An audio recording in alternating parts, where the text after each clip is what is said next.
नमस्कार, मैं प्रेम, आप देख रहे हैं एमके न्यूज़ इंडिया। हमारे साथ सारिका पासवान जी हैं। मैम, आप किस तरह से देखते हैं वन नेशन वन इलेक्शन? देखिए, वन नेशन वन इलेक्शन एक भाजपा की एक चुनावी जुमला है। आप देख रहे हैं जैसे ही चुनाव सर पे आता है तो वो कुछ ना कुछ वो लोग जरूर शगुफा छोड़ते हैं।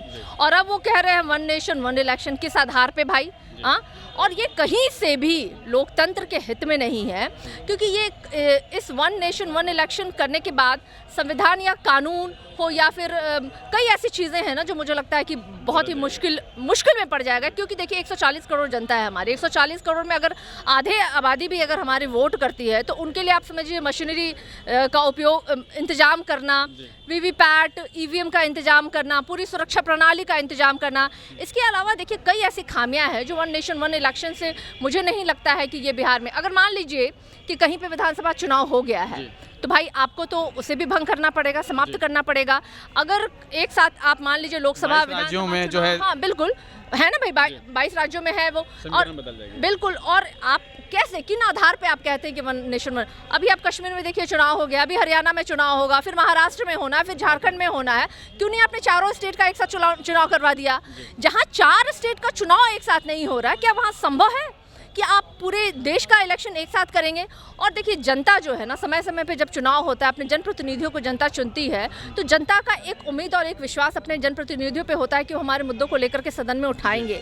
और ये भी डर होता है कि अगर हमने अपने जनता के अनुरूप उनके लिए काम नहीं किया तो हो सकता है कि अगले चुनाव में जनता हमको मौका नहीं देगी। लेकिन अगर एक ही बार एकदम 5 सालों के लिए अगर किसी की सत्ता जो है शाश्वत हो गई समझ लीजिए, तो फिर तो उनके अंदर वो डिक्टेटरशिप आएगी, एक उनके अंदर का डर खत्म हो जाएगा। और अगर खुदा ना खास्ता कहीं सरकार अगर भंग भी होती है, किसी स्टेट का अगर सरकार गिर भी जाता है, तो क्या आप वहाँ पे 4 सालों के लिए राष्ट्रपति शासन लागू करेंगे? क्योंकि चुनाव तो फिर 5 सालों के बाद होना है। तो कहीं से भी ये ऑथेंटिक नहीं है और मुझे कहीं से भी ये सही डिसीजन नहीं लगता, और ये हो भी नहीं सकता है। क्योंकि परिसीमन अभी 2027 में परिसीमन भी लागू होगा।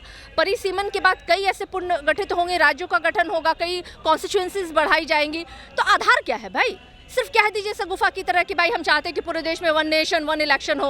अरे वन नेशन वन इलेक्शन से ज़्यादा महत्वपूर्ण है कि पूरी जनता, भारत की जो 140 करोड़ जनता के हाथों में सबों के यहाँ शिक्षा प्राप्त हो, सबों के यहाँ आर्थिक समृद्धि हो, सबों के घर में नौकरी हो, सबों का एक विकास का दायरा जो है वो बराबर का हो। तो उन विषयों पे तो भारतीय जनता पार्टी नहीं बात करती है।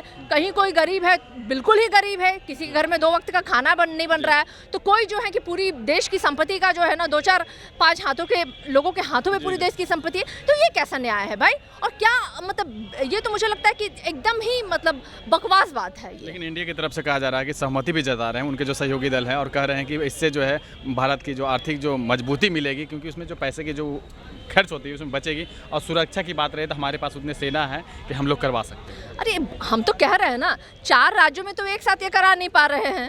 हम तो सिर्फ एक प्रश्न पूछते हैं कि आप अभी तो करवा सकते थे ना 4 राज्यों में। आप चाहते तो कश्मीर के साथ हरियाणा, हरियाणा के साथ महाराष्ट्र, महाराष्ट्र के साथ झारखंड, 4 स्टेट में करा के आप ट्रायल कर लेते, करवा पाए। तो क्या तर्क दे रहे हैं ये बताइए आप मुझे, और कहाँ से तर्क दे रहे हैं? मैं तो सिर्फ यही प्रश्न पूछ रही हूँ कि जब आप 4 स्टेट में नहीं करवा पा रहे हैं तो कहाँ से संभव है कि आप मतलब पूरे देश में आप एक साथ इलेक्शन करा लेंगे? ये असंभव बात है, ये बरगलाने की बात है। बिहार में जो हमारे जो आरजेडी के जो नेता हैं वो क्या समर्थन करेंगे? भाई हम तो बिल्कुल इसके विरोध में, क्योंकि हम जानते हैं ये बिल्कुल अनऑथेंटिक बात है, ये कहीं से भी। तो आपने सुना क्या कुछ कह रहे थे, इनका साफ तौर पे कहना है कि वन नेशन वन इलेक्शन का जो फॉर्मूला जो लगाने वाले हैं पीएम और लागू जो करने वाले हैं, उससे कहीं भी देश का जो है फ़ायदा नहीं होने वाला और नुकसान होगा। लेकिन देखना होगा क्या इस फरमान से कितना जो है पक्ष और विपक्ष में हल्ला बोल होता है।